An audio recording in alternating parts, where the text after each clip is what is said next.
पोटल रे जदि किछि नुआ आउ टेस्टी बनाइबाकू चाहुछंती तेबे थरे एहीपरि पोटल बोट डाली को नेकी पोटल बोट डाली रसा बनातु। देखिबा पई जेतिकी डेलिशियस रही खाइबा पई सेतिकी टेस्टी रहिबो। आशा करिबे आजिर एही रेसिपी आपण मानकु बहुत ही पसंद आसीबो।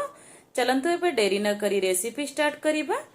नमस्कार, cooking with SS Divyanshi lifestyle को आपण मानकु बहुत बहुत स्वागत।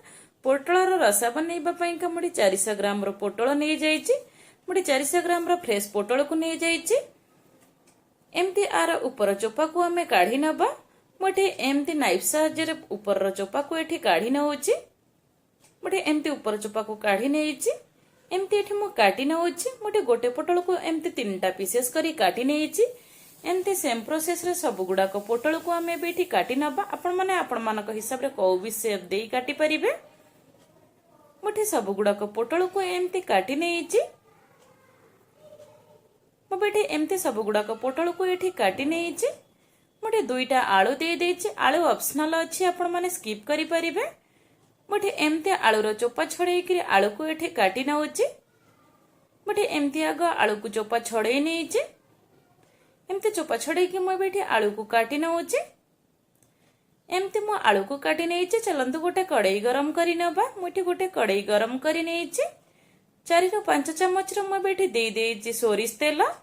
मोरटी तेल गरम ही आसिलाणी। काटिकी रखिथबा आलू को हमें बेठी देई दबा। आलू लाइट ब्राउन कलर हेबा पर्यंत हमें फ्राई करि नबा। मु एठी आलू लाइट ब्राउन कलर हेबा पर्यंत मु बेठी फ्राई करि नउची। मोरटी आलू रो कलर टिके चेंज हे आसिलाणी। मोरटी ए आलू हेई गलाणी। मु बेठी काढी नउची। मु बेठी ए आलू को काढी नेइची। से सेम कड़ाई रे मोरटी आउ तेल अछि। काटिकी रखिथबा पोटल को हमें बेठी देई दबा। काटिकी रखिथबा पोटल को मु बेठी देई देइची। पोटल लाइट ब्राउन कलर हेबा पर्यंत हमें फ्राई करि नबा। पोटल रो कलर टिके चेंज हेबा पर्यंत हमें एठी फ्राई करि नबा। मुठी कवर करि नेइची। चलंतु गोटे मसला बनै नबा। मसला बनैबा पई का मुठी ग्राइंडर जार दे देइची। 17 ରୁ 18 गोला रसुण दे देइची। अदा टमाटर एमती अल्प पानी दे आर गोटे फाइन पेस्ट बनै नबा। मुठी एमती अल्प पानी दे अदा रसुण रो गोटे पेस्ट बनै नेइची। चलंतु गोटे आउ गोटे मसला बनैबा पई का मुठी गोटे कटोरी नै जाइची। मुठी गोटे चम्मच नै रेड चिली पाउडर, हल्दी पाउडर, गोटे चम्मच धनिया पाउडर, कस्तूरी मेथी, स्वाद अनुसार लूण, मीट मसला एमती सब दे सुखा मसला दे पानी दे मुठी मिक्स करि नउची। एमती पानी दे मुठी मिक्स करि नेइची। मुठी बोट डाली को 4 ରୁ 5 घंटा पूर्व भेगेई नेइथिली। मुठी बोट डाली भल से बतुरी जाइची। आपण मानकर इंस्टेंट बनाउथले बोट डाली को कुकर रे सीटी देई परिबे। चलंतु एबे हमर पोटल को देखिबो। मोरठी पोटल रो कलर चेंज हे आसिलाणी। मोरठी पोटल रो कलर टिके चेंज हे आसिलाणी। मोरठी ए पोटल हेई गलाणी। मु बेठी काढी नउची। मु एठी पोटल को काढी नेइची। सेही सेम कड़ाई रे मोरठी आउ 2 ରୁ 3 ଚାମଚ रो तेल अछि। मोटे 2टा प्याज को एमती काटिकी तेल रे दे देइची। एमती 2टा प्याज को हमें बेठी फ्राई करि नबा। मु बेठी प्याज को एमती फ्राई करि नेइची। मोरठी ए हेई गलाणी। मु बेठी काढी नउची। एमती काढी क्रिया को ग्राइंड करि नबा आर गोटे पेस्ट बनै नबा। मोटे प्याज को काढी नेइची। से सेम कड़ाई रे मोटी दे दोची आउ 3 ରୁ 4 ଚାମଚ रो तेल दे दोची। हाफ चम्मच जीरा। मोरठी जीरा फुटी आसिलाणी। 2टा दालचीनी, गोटे तेजपत्र को मु एठी एमती ही दे देइची। 2 पीसेस करी दे देइची। बनैथिबा पाउडर मसला को मु एठी दे दोची। बनैथिबा मसला को मु एठी दे देइची। एमती पाउडर मसला को दे हमें मिक्स करी नबा। गैस रो फ्लेम को लो रे रखी करी मिक्स करी नबा। गैस रो फ्लेम को लो रे रखी मु एठी फ्राई करी नउची। मोर भी एठी टिके हेई गलाणी। 1 ରୁ 2 मिनिट पई फ्राई करी नबा। मु बेठी देई दोची अदा रसुण टमाटर रो प्यूरी को मु बेठी देई दोची। अदा रसुण टमाटर रो प्यूरी को मु बेठी देई देइची। एमती देई मसला को भलो से कसी नबा। मु बेठी मसला को भलो से कसी नउची। मुडी मसला को कवर करी नेइची। 1 ରୁ 2 मिनिट पई मसला को कवर करी नेबे। मु बेठी देखौची मो तेल एमती रिलीज हे आसिलाणी। मोर बेठी ए मसला को मु भलो से कसी नउची। फ्राई हे रखिथिबा पियाज रो प्यूरी को मु बेठी देई दोची। पियाज रो पेस्ट को मु बेठी देई देइची। एमती पियाज रो पेस्ट को देई मसला सह भलो से कसी नबा। मु बेठी मसला सह टिके कसी नउची। एमती कवर करी नेइथिली।